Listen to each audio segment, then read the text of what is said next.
friends. Happy Friday. I'm back to read you guys another story. Today we're going to be reading Little Whistle's Dinner Party by Cynthia Rylant and illustrated by Tim Bowers. So, what do we do when we get ready for a story? If you're ready for a story, find a seat.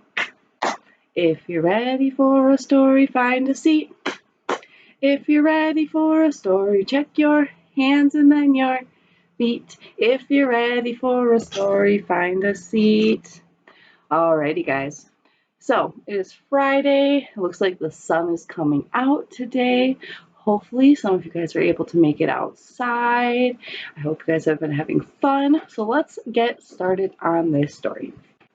Little Whistle's Dinner Party by Cynthia Rylant and illustrated by Tim Bowers. Hopefully the sun doesn't reflect off the book and you guys can see all the pictures.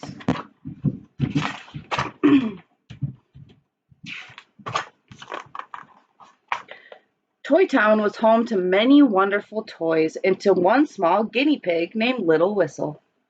Little Whistle did not mind being the only living thing in Toy Town. He slept all day while children looked at toys and at him in his cozy cage. Then, at night, when the people were gone and the shades were drawn, Little Whistle woke up to start a new adventure.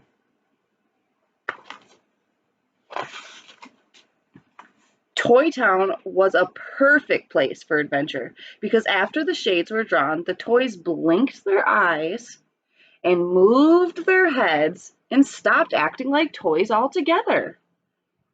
Little Whistle knew many of them by name, and each evening he traveled to the store visiting old friends.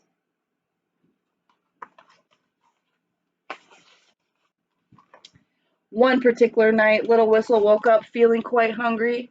He put on his blue pea coat and took the train to see Bear at the other end of the store.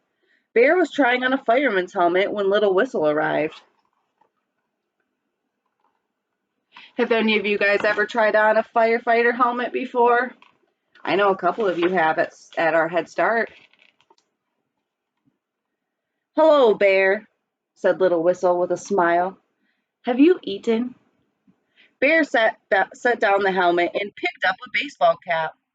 "Why, no," said Bear. "I've been so busy with hats." "I'm thinking of having a dinner party," said Little Whistle. "Can you come at midnight?"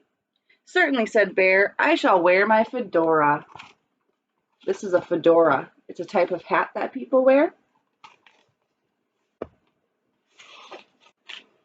Little Whistle rode the train all over the store, inviting his friends to dinner. "I'll run right over," said Rabbit, who always ran after the shades were drawn.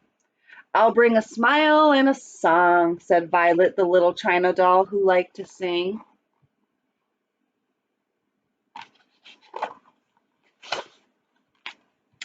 "Will there be any vanilla cookies?" asked Lion, who loved them.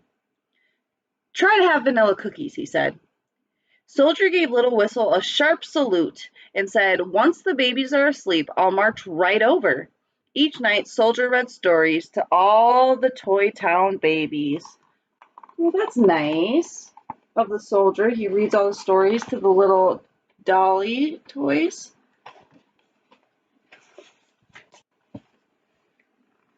When Little Whistle had finished inviting all of his friends, it was time to put together dinner. He walked down a long aisle lined with tiny ovens and silver kettles and china tea sets.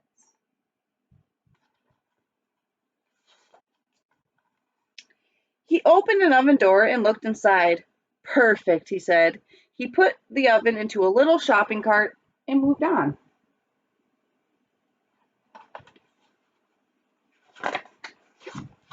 Next, he chose a lovely blue willow tea set and a sturdy whistling kettle. Then he rolled everything back into his cage.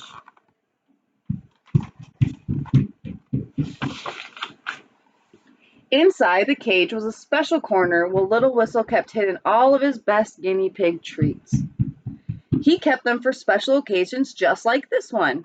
So into the tiny oven he put 4 shiny brown chestnuts, a small red potato, 3 spears of asparagus, and a breadstick to bake.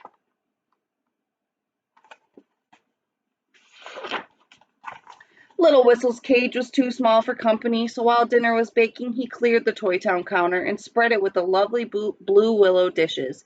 He filled the shiny kettle at the water cooler and set it on top of the stove for tea. Then he went into search for dessert.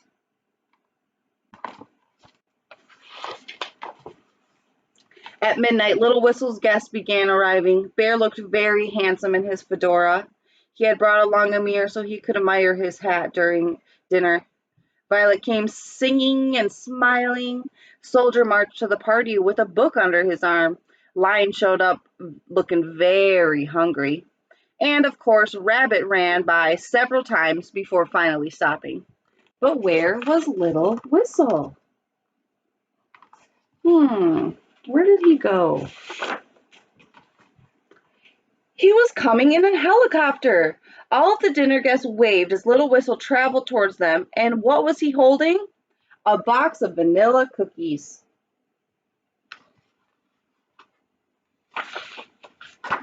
It was a wonderful dinner party, and afterwards, everyone had tea and vanilla cookies. Lion was very happy.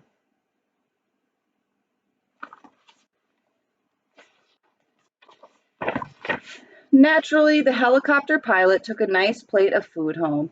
It was the least that Little Whistle could do as a thanks for the lift to the all night grocery.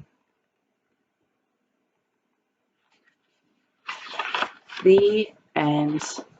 All right, guys, I hope you guys had a great Friday, and I will see you next time. Goodbye.